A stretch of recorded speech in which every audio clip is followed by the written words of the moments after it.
Hello दोस्तों, welcome है आप सभी का आपके प्यारे से प्लेटफॉर्म आगाज पर। और आज हम बातें करने वाले हैं टाइप्स ऑफ डब्ल्यूबीसी के बारे में। हम पढ़ रहे थे ह्यूमन ब्लड और ह्यूमन ब्लड के अभी तक हम चैप्टर देख चुके हैं और आज का जो हमारा चैप्टर है वो किसका है? टाइप्स ऑफ डब्ल्यूबीसी का। यानी कि हम यहाँ पे बातें करने वाले हैं टाइप्स ऑफ डब्ल्यूबीसी के बारे में। यानी कि जो आपके डब्ल्यूबीसी है वो कौन कौन से टाइप्स के रहेंगे, कितने रहेंगे, उन सब के बारे में डिटेल में हम बातें करने वाले हैं। और जो भी इनके पार्ट्स रहेंगे वो क्या क्या फंक्शन करते हैं और किस लिए वो आपके इंपॉर्टेंट हो जाते हैं, उन सब के बारे में हम यहाँ पे बातें करने का काम करेंगे। क्लियर है? तो चलिए क्लास को हम स्टार्ट करते हैं और बातें करेंगे किसके बारे में? टाइप्स ऑफ डब्ल्यूबीसी के बारे में। तो देखिएगा, देखो हमने यहां पे लिखा टाइप्स ऑफ डब्ल्यूबीसी। जब भी हम बातें करेंगे टाइप्स ऑफ डब्ल्यूबीसी की, बेसिकली ये दो टाइप के अंदर आपकी डिवाइड हो जाती है। अब दो टाइप के अंदर कौन कौन सी, उसकी हम यहां पे चर्चा कर लेते हैं। तो देखिएगा,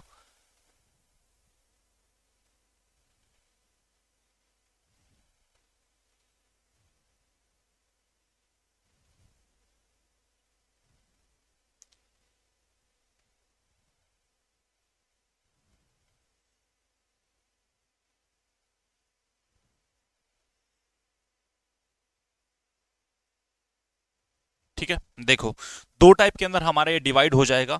जो सबसे पहला है उसको हम कहेंगे एग्रिनलोसाइट। पहला हो जाएगा,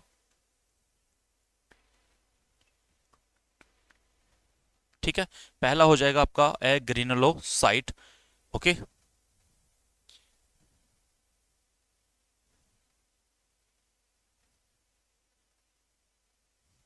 ठीक है। दूसरा हो जाएगा ग्रेनुलोसाइट।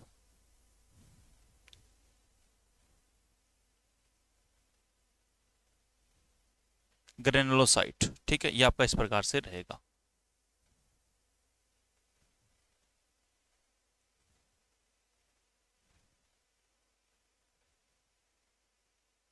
ये आपका इस प्रकार से रहेगा।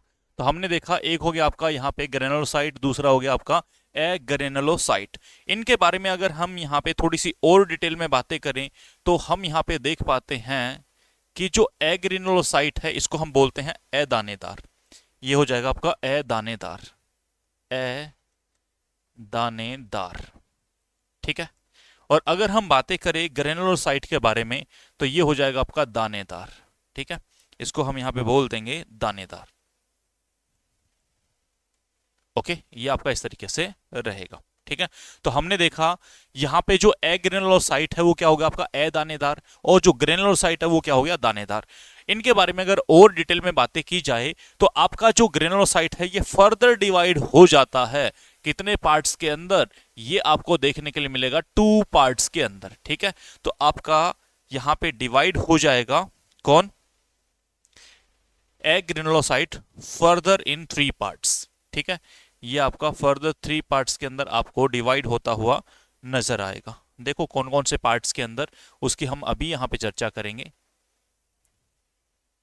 सॉरी, ये आपका दो पार्ट्स के अंदर डिवाइड हो जाएगा। दो पार्ट्स कौन कौन से हैं उनको समझो एक बार, ठीक है।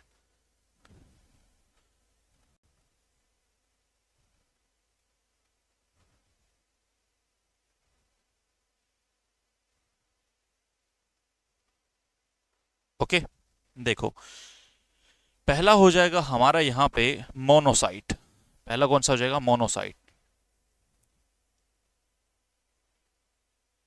ठीक है। पहला हो जाएगा मोनोसाइट। ओके, तो ये हो गया आपका मोनोसाइट,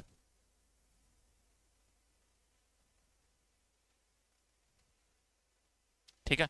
दूसरा हो जाएगा आपका लिम्फोसाइट।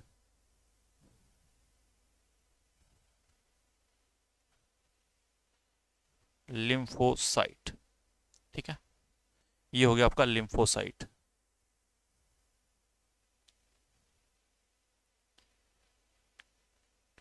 ठीक है जी। तो हमने देखा मोनोसाइट और लिम्फोसाइट दो टाइप के अंदर ये हमारे डिवाइड हो चुके हैं। पहला कौन सा आया आपका? मोनोसाइट। और दूसरा कौन सा आया आपका? लिम्फोसाइट, ठीक है। ये आपके इस प्रकार से रहेंगे, ठीक है। इन्हीं के बारे में अगर हम और यहाँ पे बातें करें तो आप यहाँ पे देख पाओगे कि जो ग्रेनुलोसाइट है ये फर्दर डिवाइड हो जाता है आपका थ्री पार्ट्स के अंदर। अब ये थ्री पार्ट्स कौन कौन से हैं, चलो उनके बारे में भी हम यहाँ पे बातें कर लेते हैं। तो देखिएगा, ये डिवाइड हो जाते हैं आपके 3 पार्ट्स के अंदर।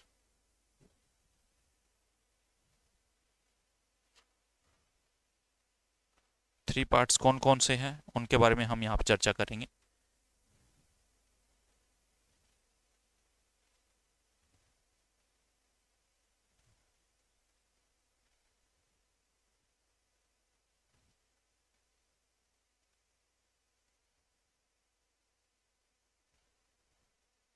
ठीक है, तो देखो इसके 3 पार्ट है। पहला होगा न्यूट्रोफिल।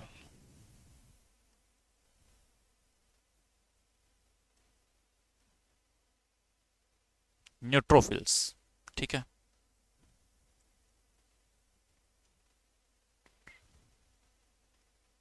न्यूट्रोफिल्स, ठीक है। तो पहला पार्ट कौन सा हो गया? न्यूट्रोफिल। दूसरा हो जाएगा इसी का बैसोफिल।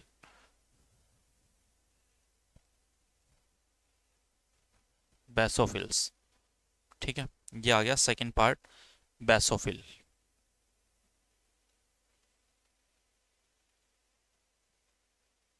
ठीक है।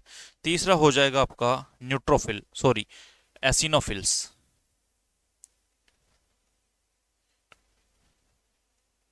एसिनोफिल्स, ठीक है। ये हो गया आपका एसिनोफिल्स। ये लगा देंगे हम यहाँ पे, ठीक है। तो हमने इन तीनों को यहाँ पे डिवाइड कर दिया है कि किस किस पार्ट्स के अंदर हमारे डिवाइड हो गए। पहला आपका न्यूट्रोफिल्स आ गया,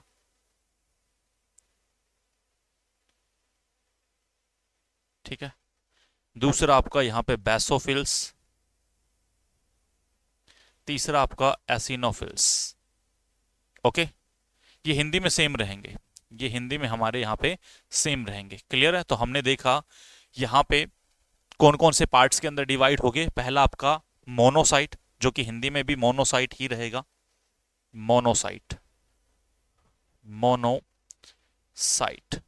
ओके। दूसरा आपका लिम्फोसाइट। लिम्फोसाइट हिंदी में भी लिम्फोसाइट रहेगा, लिम्फोसाइट, ओके। तीसरा आपका न्यूट्रोफिल, न्यूट्रोफिल्स, ओके। फिर आपका बैसोफिल्स, और तीसरा एसिनोफिल्स। एसिनोफिल्स, ये आपका रहेगा इस प्रकार से, ठीक है जी। तो हमने देखने का काम किया कि आपका जो WBC है वो फर्दर डिवाइड हो गया 2 पार्ट्स के अंदर। 2 पार्ट्स कौन कौन से हैं उनके बारे में हमने यहाँ पे बातें की। उसके बाद में जो है ये आपका डिवाइड हो जाता है कितने पार्ट्स के अंदर? ये आपका डिवाइड हो रहा है 2 पार्ट्स के अंदर, एग्रेनुलोसाइट और ग्रेनुलोसाइट।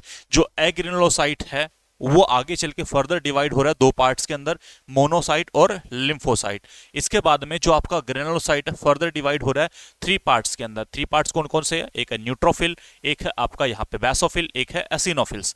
अब यहाँ पे सबसे मेन जो बात है वो पूछी जाती है आप लोगों से कि इन सब सेल के अंदर से सबसे ज्यादा पाए जाने वाले आपके सेल कौन से हैं। देखो, अगर सबसे ज्यादा पूछा जाए तो नंबर आएगा किसका? न्यूट्रोफिल्स का। न्यूट्रोफिल्स आपके सबसे ज्यादा यानी कि 65 से लेकर के 70% के साथ सबसे ज्यादा पाए जाते हैं। क्लियर है? अगर पूछा जाए सबसे कम कौन होंगे तो बैसोफिल्स, ये 0 से 1 या 1 से 2% के आसपास आपको देखने के लिए यहाँ पे मिलते हैं, तो हम 0 से 1 ही बोल देते हैं। क्लियर है? एसिनोफिल्स आपको 2 से 3% के आसपास देखने के लिए मिलेंगे। इसी तरीके से मोनोसाइट के अंदर अगर बातें की जाए तो ये आपके यहाँ पे आप कह दोगे कि 7 से 10% के आसपास आपको यहाँ पे देखने के लिए मिलेंगे, और लिम्फोसाइट 10 से 15% के आसपास आपको यहाँ पे देखने के लिए मिल जाएंगे। तो ये हमने बातें की कि यहाँ पे जो WBC है, WBC के अंदर कौन कितना मिलेगा अकॉर्डिंग टू परसेंटेज, वो हमने यहाँ पे देखने का काम किया है। अब हम देख लेते हैं इनके फंक्शन की, एक एक करके ये सभी काम क्या करते हैं वो बातें हम यहाँ पे कर लेते हैं। तो देखिएगा, सबसे पहले यहाँ पे आ जाता है मोनोसाइट। तो देखो, मोनोसाइट के बारे में अगर हम बातें करें तो आप लोगों ने देखा पीछे कि हमारा अगर हम बातें करें RBC, WBC, प्लेटलेट्स, तो इन सब में से जो सबसे बड़ा सेल है वो किसको कहा गया है? तो आपने कहा सर वो कहा गया है WBC को। क्लियर है? अब सवाल ये कि WBC का वो कौन सा सेल है जो इसको सबसे बड़ा बनाने का काम करता है? तो आंसर है मोनोसाइट। क्लियर है? तो हम कह देंगे कि ये जो मोनोसाइट है ये डब्ल्यूबीसी का सबसे बड़ा सेल है, डब्ल्यूबीसी का सबसे सबसे बड़ा सेल। ठीक है भाई, तो क्या है ये, हमारा जो डब्ल्यूबीसी है उसका सबसे बड़ा सेल है, ये पहली बात है। क्लियर है। दूसरा, हम इसको कहते हैं मैक्रोप्लिस्मेन, इसको कहा जाता है मैक्रो पुलिसमैन। ठीक है, और हिंदी में इसको कहा जाता है सफाई कर्मचारी, हिंदी में कहा जाता है सफाई कर्मचारी। आपने कहा कि सर हमने इसे सफाई कर्मचारी क्यों कहा, तो चलो इसको हम समझने की कोशिश करते हैं। इसको एक और नाम से सम्मानित किया जाता है, और एक और नाम क्या है इसका, फैगोसाइट, फैगोसाइट। ठीक है, फैगोसाइट के नाम से भी इसको जाना जाता है। तो समझो कि ऐसा क्यों कहा गया है इसे, इस बात को समझने की हम कोशिश करते हैं। देखो, मान के चलो कि तुम्हारी बॉडी में कोई भी एक पैथोजन आया, ठीक है, और ये आपकी बॉडी का एक सेल है, और आपके सेल के अंदर प्रेजेंट है कौन, ये बहुत सारे मोनोसाइट है, ये बहुत सारे मोनोसाइट है। क्लियर है, ये बहुत सारे मोनोसाइट के सेल है किसके अंदर, आपकी बॉडी के अंदर। क्लियर है। अब हुआ क्या कि जैसे ही बाहर से कोई पैथोजन आएगा, अब पैथोजन किसको कहा जाता है, पैथोजन होता है कोई भी रोगजनक। ये क्या आया, कोई भी एक पैथोजन आया। ठीक है, तुम्हारी बॉडी के अंदर जैसे ही किसी पैथोजन ने, पैथोजन क्या होता है, रोगजनक यानी कोई बीमारी, किसी बीमारी ने, किसी रोग ने तुम्हारी बॉडी के अंदर एंट्री लेने की कोशिश की। जैसे एंट्री लेने की कोशिश करेगा तो ये जो मोनोसाइट के सेल है ये क्या करेंगे, ये इसको ऑक्यूपाई कर जाएंगे, ये क्या कर लेंगे, इसको ऑक्यूपाई कर लेंगे। उसके बाद इस पैथोजन को डाइजेस्ट कर जाएंगे, डाइजेस्ट मींस खा जाएंगे। क्लियर है, पचा जाएंगे। और जैसे ही इसको खा जाएंगे, जैसे ही पचा जाएंगे, ये खुद भी डिस्ट्रॉय हो जाएंगे और जिसको डाइजेस्ट किया था उसको भी डिस्ट्रॉय कर देंगे। तो कहने का मतलब क्या है कि ये इसको यहां से खत्म कर देंगे। क्लियर है। तो इसने क्या किया, बीमारियों का कर दिया सफाया, इसीलिए इसको कहा जाता है सफाई कर्मचारी। और फैगोसाइट का मतलब क्या है, आगे चल के जब मैं आपको सेल करवाऊंगा तो बताऊंगा। आप लोग पढ़ भी चुके होंगे पहले कहीं पे, अगर आपने सेल पढ़ा है तो, कि suicidal bag of the body यानी कि आत्मदाह की थैली किसे कहा जाता है, लाइसोसोम को कहा जाता है। और जो लाइसोसोम के जो सेल होते हैं सेल के अंदर, वो होते कौन है, वो टाइप्स ऑफ डब्ल्यूबीसी होते हैं, एक प्रकार से आप कह सकते हो मोनोसाइट ही आपके होते हैं। क्लियर है। तो ये क्या कर रहे हैं, सफाई करने का काम कर रहा है बॉडी से बाहर से आने वाली किसी भी बीमारी को, इसलिए इसको नाम दिया गया है मैक्रोपुलिसमैन या फिर सफाई कर्मचारी या फिर फैगोसाइट। ठीक है, ये आपका इस प्रकार से रहेगा। हमने पढ़ा किसके बारे में, मोनोसाइट के बारे में। अभी हम चलते हैं आगे और बातें करेंगे लिम्फोसाइट के बारे में। देखो, जब भी हम बातें करेंगे लिम्फोसाइट के बारे में, लिम्फोसाइट आपका फर्दर डिवाइड हो जाता है दो पार्ट्स के अंदर। अब ये दो पार्ट्स कौन कौन से हैं उनके बारे में आप यहां पे समझने की कोशिश कीजिएगा। देखो भाई, जब भी हम बातें करेंगे लिम्फोसाइट के बारे में, लिम्फोसाइट आपका डिवाइड हो गया दो पार्ट्स के अंदर।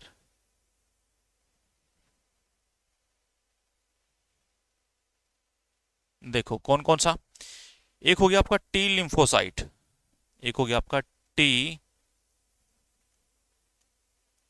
लिम्फोसाइट। ठीक है, क्या हो गया, एक तो हो गया आपका टी लिम्फोसाइट। ठीक है, ये आपका इस तरीके से रहेगा।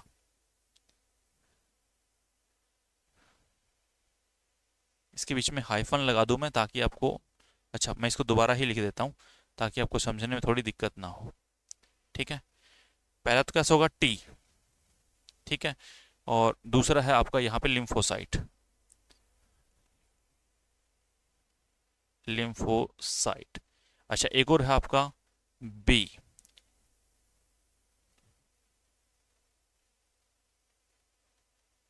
एक और है आपका बी लिम्फोसाइट। ठीक है, ये आपका इस तरीके से रहेगा। तो समझो इस बात को, जब हम यहाँ पे टी लिम्फोसाइट की बातें करेंगे तो इसको हम यहाँ पे लिख देंगे टी लिम्फोसाइट। ठीक है,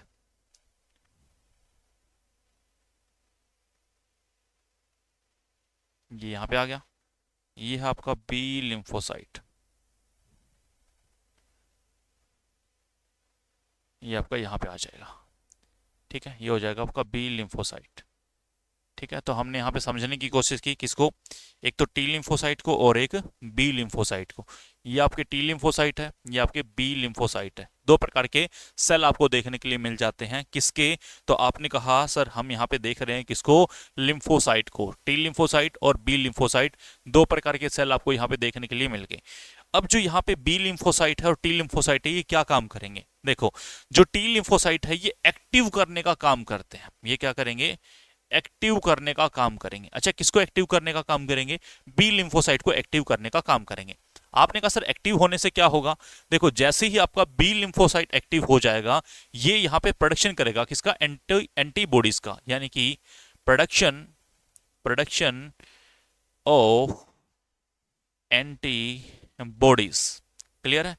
एंटीबॉडी क्या होती है? आपकी एक प्रकार की प्रतिरक्षी, यानी कि प्रतिरक्षी का काम करेगा, प्रतिरक्षी का निर्माण करेगा। क्लियर है? और प्रतिरक्षी क्या करती है? आपकी बॉडी के अंदर रोग प्रतिरोधक क्षमता प्रदान करने का काम करती है। देखो, आप लोगों से कहा जाता है कि हमारी बॉडी के अंदर रोग प्रतिरोधक क्षमता कौन प्रदान करने का काम करता है? तो आंसर आता है सर डब्ल्यूबीसी। तो बिल्कुल सही बात है, डब्ल्यूबीसी हमें रोग प्रतिरोधक क्षमता प्रदान करने का काम करती है, इसमें कोई दो राय नहीं है। क्लियर है? लेकिन डब्ल्यूबीसी के वो कौन से सेल है जो आपको एंटीबॉडीज प्रोवाइड करवाने का काम करते हैं? तो आंसर आएगा लिम्फोसाइट। लिम्फोसाइट के अंदर भी अगर पूछा जाए तो कौन? तो आप कहोगे सर बी लिम्फोसाइट। क्लियर है? दोनों का नाम आ सकता है, टी लिम्फोसाइट भी और बी लिम्फोसाइट भी, क्योंकि ये इसको एक्टिव करने का काम कर रहा है और ये प्रोडक्शन करने का काम यहाँ पे कर रहा है, जो कि आपका इस प्रकार से रहेगा। ठीक है, चलते हैं आगे, बातें करेंगे न्यूट्रोफिल्स की। आपने कहा सर न्यूट्रोफिल किस तरीके से काम कर रहा है, चलो समझते हैं। देखो, लास्ट क्लासेस के अंदर हमने समझा कि बच्चा पैदा होता है, जब भ्रूण अवस्था में होता है तो सबसे पहले कौन सा ऑर्गन यानी अंग बन के तैयार हो जाता है? तो आंसर मिला था हमें सबसे पहले हार्ट। और कितना टाइम लगा था? तो आपने कहा था कि सर 20 से 25 दिन, मैक्सिमम लग सकता है 1 मंथ। पूरे 3 महीने लग गए थे और बच्चे का पूरा स्ट्रक्चर डेवलप हो गया था। क्लियर है? लेकिन सवाल यहां पे ये नहीं है, सवाल यहां पे ये है कि आप लोगों ने सुना होगा कि भ्रूण हत्या हो जाती है, और भ्रूण हत्या किसकी होती है? जो फीमेल चाइल्ड होता है। और आप लोगों को यह भी बहुत अच्छे से पता होगा कि जो भ्रूण हत्या होती है वो होगी 3 महीने से पहले। अब सवाल यहां पे ये पैदा हो जाता है कि 3 महीने तक तो बच्चे की स्ट्रक्चर भी डेवलप नहीं हो पाई, तो डॉक्टर को पता कैसे चला कि होने वाला बच्चा मेल चाइल्ड है या होने वाला बच्चा फीमेल चाइल्ड है? क्लियर है? तो वो किस तरीके से हम आइडेंटिफाई कर पाते हैं, तो उस चीज को हम यहां पे समझने की कोशिश करते हैं। तो ध्यान से सुनिएगा, ये जो आपके बी लिम्फोसाइट सेल है ना, सॉरी, जो आपके न्यूट्रोफिल है, ये जो न्यूट्रोफिल सेल होंगे ना, इनके ऊपर एक अलग से स्ट्रक्चर आपको दिखाई देगी जिसको हम कहते हैं बार बॉडी। क्लियर है? तो इनके ऊपर आपको क्या नजर आएगा? बार बॉडी। ये अलग से स्ट्रक्चर नजर आएगी, और ये स्ट्रक्चर सिर्फ और सिर्फ कौन से न्यूट्रोफिल के ऊपर होगी? जो न्यूट्रोफिल फीमेल का होगा। जो न्यूट्रोफिल किसका होगा? फीमेल का होगा। मेल का होगा तो आपको ये बार बॉडी देखने के लिए नहीं मिलेगी। और यही वो पहचान है जिसके द्वारा डॉक्टर आइडेंटिफाई करता है कि होने वाला बच्चा मेल चाइल्ड होगा या होने वाला बच्चा फीमेल चाइल्ड होगा। तो वो क्या करता है?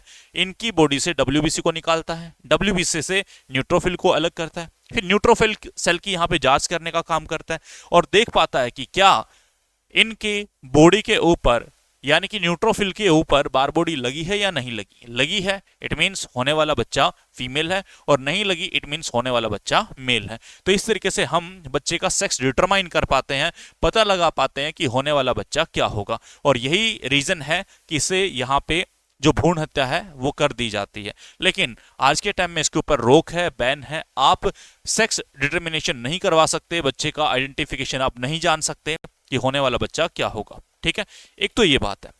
एक और बात है यहां पे, इसको कहा जाता है माइक्रो पुलिस मैन। ठीक है, देखो माइक्रो, ये भी एक प्रकार की क्या सफाई कर्मचारी है, ये भी एक प्रकार की क्या है? सफाई कर्मचारी। क्लियर है? लेकिन माइक्रो का मतलब क्या होता है? छोटा। मैक्रो का मतलब क्या होता है? बड़ा। जब हमने मोनोसाइट पढ़ा तो उसके अंदर हमने देखा कि वो बड़े लेवल के सफाई कर्मचारी है। और ये कैसे? माइक्रो मीन्स छोटे, ये छोटे लेवल के सफाई कर्मचारी है जो बॉडी के अंदर रोग प्रतिरोधक क्षमता प्रोवाइड करवाने के साथ साथ आपको यहाँ पे बाहर से आने वाले पैथोजन को यहाँ पे नष्ट कर देते हैं, मारने का काम करते हैं। तो एक तरीके से सफाई करने का काम यहाँ पे कर रहे हैं, लेकिन छोटे लेवल के ऊपर। क्लियर है? तो इसीलिए इनको कहा गया है माइक्रो पुलिसमैन। ठीक है, तो ये बातें हुई हमारी किसके बारे में, न्यूट्रोफिल के बारे में। अभी हम चर्चा कर लेते हैं बेसोफिल्स के बारे में। तो देखो लास्ट क्लास के अंदर मैंने बताया कि अगर आपकी बॉडी के ऊपर यहाँ पे कट लगा तो ब्लड निकलना शुरू हो जाएगा। अब सवाल यहाँ पे ये है कि अगर ब्लड निकलना शुरू हुआ तो आप देख पाओगे कि 2 या 4-5 मिनट के बाद ब्लड का क्लोट बन जाता है। सवाल ये था कि ब्लड का क्लोट बनाया किसने, तो आपने आंसर दिया था कि सर प्लेटलेट्स के द्वारा वो क्लोट बनाया जाता है। अब सवाल यहाँ पे ये था कि जब ब्लड आपका बॉडी में था ये तब क्यों नहीं जमा भाई, आपकी बॉडी में ब्लड को कौन नहीं जमने देता, तो आपने कहा सर हेपेरिन नहीं जमने देता। और यहां पे सवाल पैदा ये हो जाता है कि उस हेपेरिन का प्रोडक्शन कौन करता है, तो आंसर मिलेगा आपको बेसोफिल्स। तो बेसोफिल्स यहां पे क्या काम कर रहा है, आपने कहा सर ये काम कर रहा है प्रोडक्शन ऑफ हेपेरिन, यानी कि ये यकृतिन का निर्माण करता है, यह यकृतिन का निर्माण करता है। ठीक है भाई, तो ये क्या करने का काम करता है, यहाँ पे प्रोडक्शन ऑफ हेपेरिन का निर्माण करने का काम करता है, और यही काम रहेगा किसका, बेसोफिल्स का। तो हमने देखने का काम किया किसको, बेसोफिल्स को। अभी चलते हैं हम बिल्कुल लास्ट और किसके ऊपर, एसिनोफिल्स के ऊपर, कि सर एसिनोफिल्स क्या काम करता है, किस तरीके से। तो ध्यान से सुनो, एसिनोफिल्स का फंक्शन क्या होगा। आप मार्केट में गए और मार्केट से आप एक क्रीम खरीद के लेके आए, ठीक है, फेस पे लगाने के लिए, सुंदर होने के लिए, क्लियर है। लेकिन जैसे आप क्रीम खरीद के लेके आए, आपने क्या किया, उसको फेस पे लगाने की बजाय पहले हाथ पे लगा के देखा। आप चेक कर रहे थे कि भाई ये ठीक है या नहीं है, अच्छी है बुरी है कैसी है, रिएक्शन कैसा है इसका, क्लियर है। आपने जैसे ही हाथ पे लगाया तो आपने देख पाया कि उसकी डेट एक्सपायर हो चुकी थी, क्लियर है। अब डेट एक्सपायर हो चुकी है तो वो आपने कुछ ना कुछ ऐसे इफेक्ट दिखाएंगे जो आपके लिए डेंजरस है। अब यहाँ पे क्या हुआ, खुजली आनी शुरू होगी। जैसे खुजली आनी शुरू हुई तो आपने उसको खुजाया, और आप लोगों को बहुत अच्छे से पता है इस दुनिया की सबसे अच्छी जो बीमारी है वो कहते हैं खुजली है। कहता जितना खुजाओ उतना आनंद आता है। तो अब आपने भी आनंद लेने में कमी नहीं छोड़ी, खूब खुजाया। और जब आपने इतना खुजाया तो यहाँ पे दिक्कत क्या हुई, यहाँ पे जो पहले खुजाया व्हाइट स्पॉट हुआ, और खुजाया तो यहाँ पे क्या हुआ, रेड स्पॉट हो गया। अब उस रेड स्पॉट के अंदर आपको पेन भी फील हो रहा है और आपको हीट भी फील हो रही है। जो आपको पेन फील हो रहा है और जो आपको हीट फील हो रही है वो कौन करवाने का काम कर रहा है, एसिनोफिल्स, क्लियर है। ये कहता है कि आपको अलग से कोई दवा दारू लेने की जरूरत नहीं है, इसको मैं अपने आप ही ठीक कर दूंगा। इट मींस हमें ये बातें समझ में आई कि एसिनोफिल्स आपकी बॉडी में कब रिस्पॉन्स करने का काम करेगा, जब आपकी बॉडी के अंदर किसी प्रकार की कोई एलर्जी हो जाए उस दौरान। तो हमें समझ में आया, it can response during allergy, ठीक है। तो हमें समझ में आया ये खाज खुजली के दौरान रिस्पॉन्स करने का काम करता है। यह खाज खुजली के दौरान रिस्पॉन्स करने का काम करता है, क्लियर है।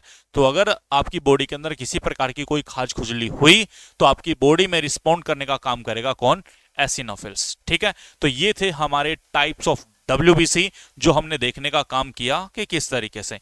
अब सवाल यहां पे ये आ जाता है कि सर इसके अंदर सवाल किस तरीके से पूछ लिए जाएंगे। तो देखो आप लोगों से पूछ लिए जा सकते हैं, इनमें से पूछेगा कि इनमें से कौन सा WBC का सेल नहीं है। क्या पूछेगा, कौन सा WBC का सेल नहीं है। 3 इनमें से कोई ये दे देगा और 1 दे देगा अलग, तो आप लोगों से सवाल पूछ सकता है। या फिर कह देगा कि इनमें से कौन सा WBC का सेल है, क्लियर है। और अगर ऐसी बात करेगा तो वो क्या करेगा, 3 कोई अलग सेल पुट करेगा और 1 इनमें से कोई सेल पुट करेगा। तो आप बता सकते हो कि इनमें से कौन सा सेल WBC का सेल है। या फिर आप लोगों से पूछेगा कि इनमें से कौन सा सबसे बड़ा सेल पाया जाता है, तो आंसर है आपका मोनोसाइट WBC का सबसे बड़ा सेल है। आप लोगों से सवाल कर सकता है कि यहां पे WBC के कौन से सेल है जो सबसे ज्यादा पाए जाते हैं, आंसर है आपके न्यूट्रोफिल्स। आपसे सवाल किया जा सकता है कि WBC का वो कौन सा सेल है जो सबसे कम पाया जाता है, आंसर है बेसोफिल्स। आप लोगों से पूछा जा सकता है कि WBC का वो कौन सा सेल है जो रोग प्रतिरोधक क्षमता प्रदान करने का काम करता है, एंटीबॉडीज प्रोवाइड करवाने का काम करेगा, आंसर है लिम्फोसाइट। आप लोगों से पूछ सकता है कि आपकी बॉडी के अंदर वो कौन से सेल है जो ड्यूरिंग एलर्जी रिस्पॉन्स करने का काम करते हैं, आंसर है एसिनोफिल्स। आप लोगों से पूछा जा सकता है कि आपकी बॉडी के अंदर हेपेरिन का प्रोडक्शन कौन से सेल के द्वारा करवाया जाता है? आंसर है बेसोफिल्स। तो किसी भी प्रकार से आपसे यहां पे सवाल किया जा सकता है, तो निश्चिंत रहिए, सभी सवाल आपके बहुत अच्छे तरीके से बन जाएंगे। आज की क्लास के अंदर इतना ही रहेगा, मिलते हैं आप लोगों से बहुत जल्दी नेक्स्ट चैप्टर के अंदर। आज के लिए इतना ही। Thank you, thanks a lot, Radhe Radhe.